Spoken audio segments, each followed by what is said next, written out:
I haven't been much more excited about releasing the podcast after a short time. Today, we have scientists with us. Bill Wei, who is a senior conservation scientist. He has been in this industry for 30 plus years. In his earlier life, he was an engineer, building aircrafts and whatnot. And then, somehow, tennis actually turned him towards culture heritage.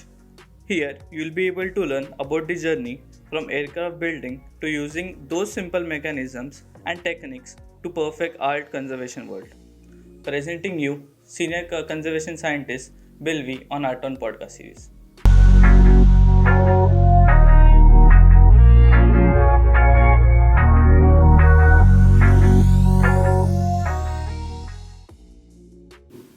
Hi Will, it's my absolute pleasure having you on my show today. Thank you. Yep. So with that, I would like to actually ask you to introduce yourself briefly, and then you can actually tell us a bit background about art conservation and what does it actually consist of. Okay. Well, actually, the second question is actually very complicated answer. Yeah, my name is Bill Wei. I'm a what's known as a senior conservation scientist at the Cultural Heritage Agency of the Netherlands. Although that's just for 2 more weeks, and then the government says I have to retire, so I will be starting my own consulting business in the same field called VibeMech. Yeah, my background. I was born in the United States, and I was an American citizen. I did all my studies there, including a bachelor's of engineering at Princeton University and PhD in material science and engineering. That's in metals at the University of Illinois in Urbana-Champaign. And that was in 1984. And then I essentially left the country. I did a postdoc in Düsseldorf, also on engineering materials. And after a short stay in the United States, I've been I've been in Europe actually more than I've ever been in the United States. And actually, since 2002, I'm a Dutch citizen. So that's my private life. I began my career in engineering.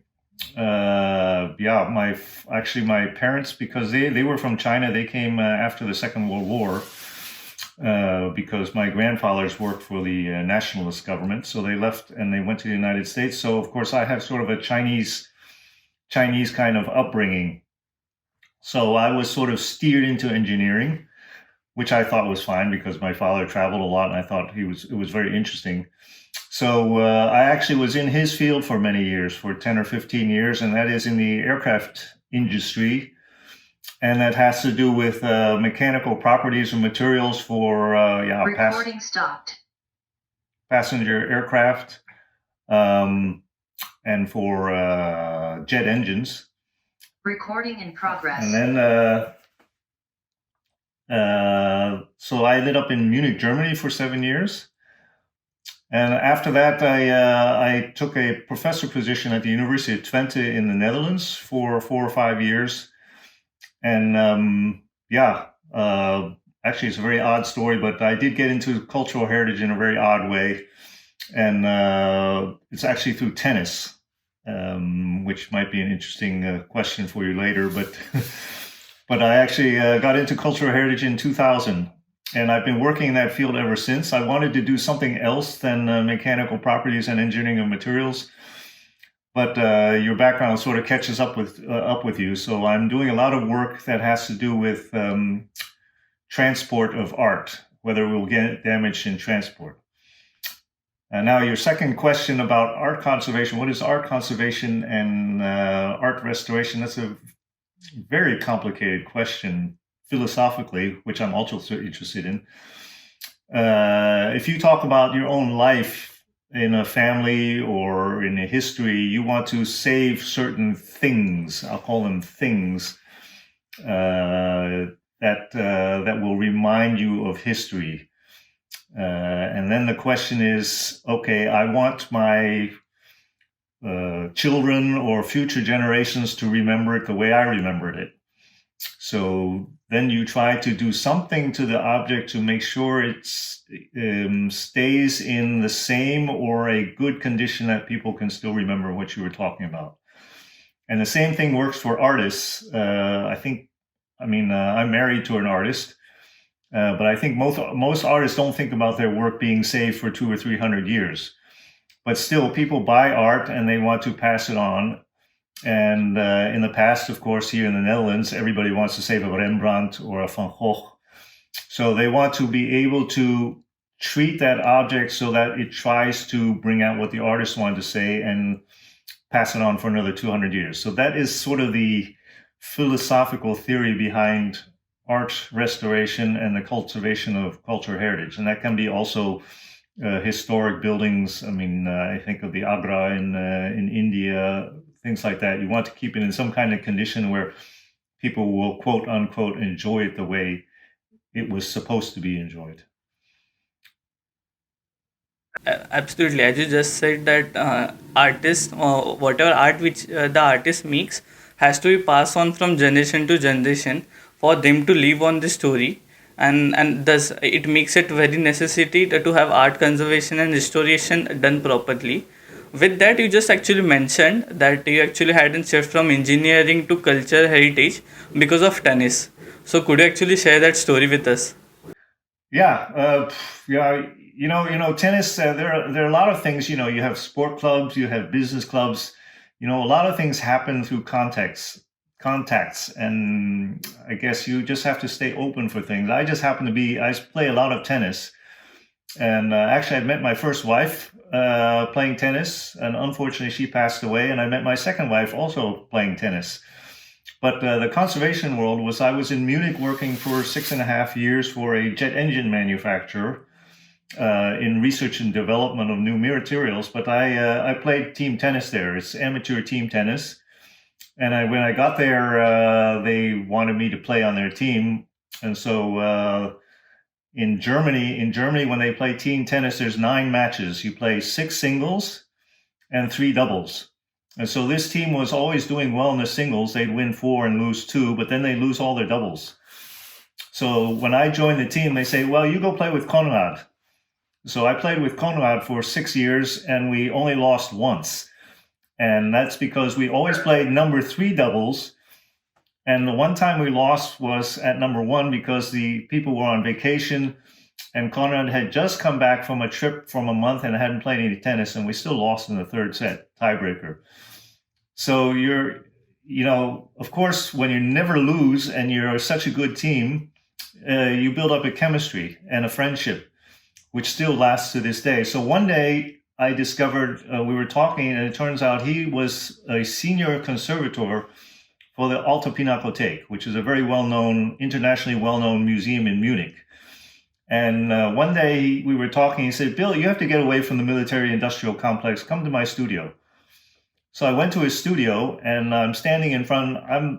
I appreciate art, but I'm not that good of it. But I'm standing in front of an Albrecht Dürer painting, which was one of 3 that were very badly damaged by a vandal with acid. And you see all the paint running down. And he was conserving that. And he gave me a tour, and I'm seeing a couple of my favorite artists. They're just sitting back in the studios waiting to be conserved. And I thought, oh, this is cool. So he said, yeah, Bill, you have to get into this field. And what happened right around that time was the fall of the Berlin Wall. And so I'm working for a jet engine manufacturer in research and development, and it really doesn't matter. But of course, half of their work is for military jets, engines.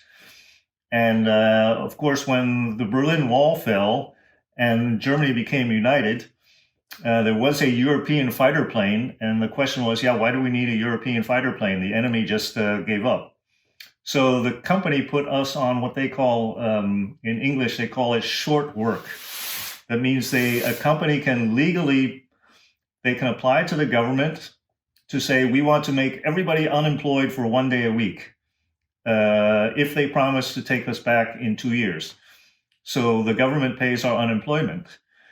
So Conrad said, well, why don't you just come to my institute and I'll introduce you my director. And you have a volunteer position.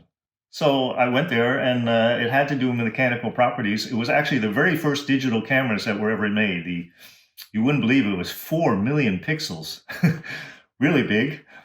And Yeah, and what they were doing is they were taking pictures of paintings for them at that time, very high resolution, also with scanning and stitching of pictures together, and before transport, and then they go out, and 6 months later, the painting would come back, and they would set it up exactly the same way, and take another photograph. So my interview was, well, Bill, here's the before and the after picture. And they had a computer software that marks the pixels that had changed. And he just asked me, okay, Bill, what are these changes? And I say, well, that's dust, that's dust, that's dust, that's dust. He says, how do you know that's dust? I say, yeah, I've been looking at this for 20 years. That's dust. It's too sharp. And then I saw a little crack in the paint. And I said, well, when the painting came back, the crack was closed. And he looked at me, he said, cracks don't close. I said, well, yeah, but if your canvas sort of moves back and forth, of course, if it's this way, it's open, and if it's this way, it's closed. So he took me. And that's sort of the background is cultural heritage. It's all chemistry. Most of the stuff that conservators do is chemistry. You have to know what it's made of, and you have to be careful before you clean. So there's absolutely people aren't stupid. They just absolutely no background. They don't teach mechanical properties in conservation. So that's how I got started. But it all started just knowing the right person playing tennis. Absolutely, opportunity can actually occur to you when you don't even expect for it. And you just actually told that yeah, a person does actually need an background, having to know about the material and how it actually works. So this was actually in your previous life where you were actually a mechanical engineer, and then you did the masters, and then ended up doing the PhD. So could you actually walk us through that journey of yours? Like how was that change from being a mechanical engineer to doing PhD in material science? Oh, yeah. I mean, like I said, I was sort of steered into it. I actually wanted to be an architect. I thought that was kind of cool. But of course, my parents, with their upbringing, they did their best. But they say, well, yeah, architecture there's no money and things like that. And of course, they were doing their best to have the best things for me. So it's sort of I got steered that way. So I just went into engineering, and I think, at that time, you don't really think about it. And then when I did my PhD, it was essentially in the field that was my father was in. So of course he gave me recommendations of which university and which professors to work for. So I went to the University of Illinois, and there was a guy named Howard Birnbaum who was very good in his field, and it was sort of the same field as my father. And I have to say, my father was internationally one of the top people in what they call aging aircraft. He developed a lot of the models with several colleagues on how to predict when you need to maintain an aircraft and how it's so long. So I got steered into that. I don't know if I would do that all over again, but it has given me the background to do what I am doing now. If you ask me what has changed in the last years, I think a lot of it's just what you can do with a computer. If you ask somebody who was born in 1890 or 1900, what was the biggest thing, the fastest thing that ever happened to them? Probably was the invention of the airplane. When I was studying at Princeton University, I learned computer programming with punch cards. I don't know if you know what those are. I think a lot of this generation does not know what a punch card is. That one. I used to do baseball statistics, and you punch all the data in, and you punch the program, and then you put it in the card reader. It goes, and you think, oh no, the reader crashed, which means I have to repunch 20 or 30 cards, which got all mangled.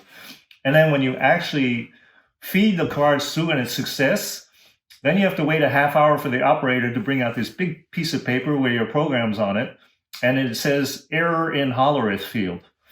Now, it took me several times, and asking somebody, that means I forgot a parentheses.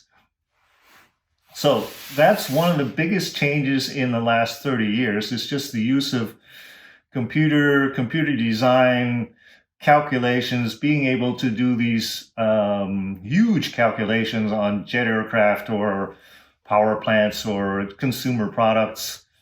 Just doing that on a computer. I just watched one of your other podcasts, very interesting, of the guy from the Royal Academy of Arts. I mean, the kind of stuff that he does, you probably couldn't. I mean, he probably had the same thing 40 years ago. You had to do that on paper, on a drawing table. I don't think this generation knows what a drawing table is. So they just know CAD CAM, and it's on a computer screen. So I think that's one of the biggest changes in mechanical engineering. It does have a negative side that many students and engineers just sort of blindly trust the software, and they don't quite understand what's actually in the software. It's the kind of thing also in banks. They say, oh, computer error. There's no such thing as computer error. Somebody programmed that. And I think a lot of the younger generation just sort of punches numbers in and gets number out and don't think about whether the answer makes any sense. But I think that's the biggest change I've seen in the last 30 years. Yeah, absolutely. As I also have an engineering background, seeing my friends struggle with that, I do feel that they don't have actually a practical knowledge of building any drawing from hand. Rather, they actually work on CAD CAM and many other software such as those. So right now, you just told us about the 30 years the changes in engineering field, but from the Great Berlin Wall was built, till right now it's almost 30 years, and you have built in art conservation. So what has changed in that? Let's see. You're talking about the book. Yeah. The thing is, I've been in this field. Part of my work has been on mechanical properties, and like I said, it has to do with transport. And I also get questions on why do wood panel paintings crack? Why does furniture crack? On the other hand, when you're working conservation, this is going to be a little bit of a long answer because I'm also on a philosophical side. What happens when you start talking to people, you begin. I do have a bit of a conservation background. When I first started here in the Netherlands, I was actually also a volunteer, and then they started hiring me. But I do have an understanding of how a conservator thinks. And so when they started asking me questions, you start also getting to realize, Parth has that shirt on, and he's going to be he was a very famous digital podcast, art sales, very important for India. And now in 300 years, the only thing that left of him is that shirt. And it's torn and it's a little bit discolored. And people really find Parth was so important for Indian art history. They want to conserve that shirt. But they can, we say in Dutch, conservators and art historians and historians can drink each other's blood on how are we going to restore his shirt?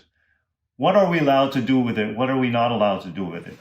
And that's why your question before on art conservation is very, very difficult, because that's something called conservation ethics. What is now original about your shirt? What is authentic about your shirt? What is your shirt saying about you? That's what people have to try and figure out in 300 years. So actually, I started getting interested in perception, and even though I'm engineering mechanical properties, there's another kind of instrument where you can measure roughness. Roughness, for example, I don't know. Do you have that Swedish company IKEA or IKEA in your country? Okay, well, anyway, they make mass production wood furniture, but it's actually good and inexpensive. But it's the kind of thing, if I buy a table from them today, and in 2 years I really like the table, assuming the color is the same, it still has to look the same in terms of gloss or matteness, and you can measure that with this instrument. And in the art conservation world, people always think they remove a varnish from a painting and they say, "Oh, it looks matte." And I thought, huh? Yeah, of course it looks matte. You just took the varnish off. But what they meant is that 16th and 17th century artists, they knew that the varnish would only work if it had the same composition as the material which was in the paint, the filler. Paint is a pigment and filler. And so I said, and so they start doing chemistry. I said, that's not chemistry. Things are matte means that they're rougher than something that's really glossy is very smooth. And you can measure that. And they do that in the automobile industry, for example. There are a lot of parts that rub each other. They have to have a certain roughness.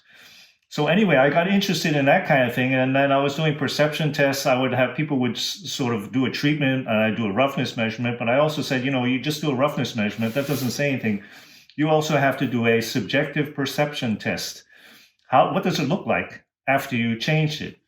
So there you get all those discussions, and the end of the story is that I was starting to do something called eye tracking.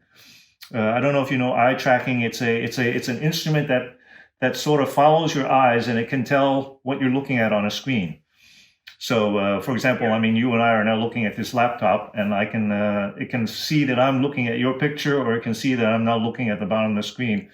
So I was beginning to use that partly in this sense to ask, what does a normal viewer look at when they're looking at a 17th century painting? Because conservators can get really in vicious arguments around a little thing where I think, does the visitor actually see that? So getting back to the book, that was a long story, but getting back to the book, I gave a talk on that several years ago in Spain. And sometimes it was a fairly well-known conference. So sometimes you have publishers looking for interesting things for books. So a publisher wrote to me and said, do you want to write a book on eye tracking? I said, well, that's the first experiment I've ever done. I'm not really an expert in eye tracking. So thank you, but it would be stupid if I wrote a book like that. But then they said, well, we're actually very interested in getting into the art conservation area. Is there something you would be interested in?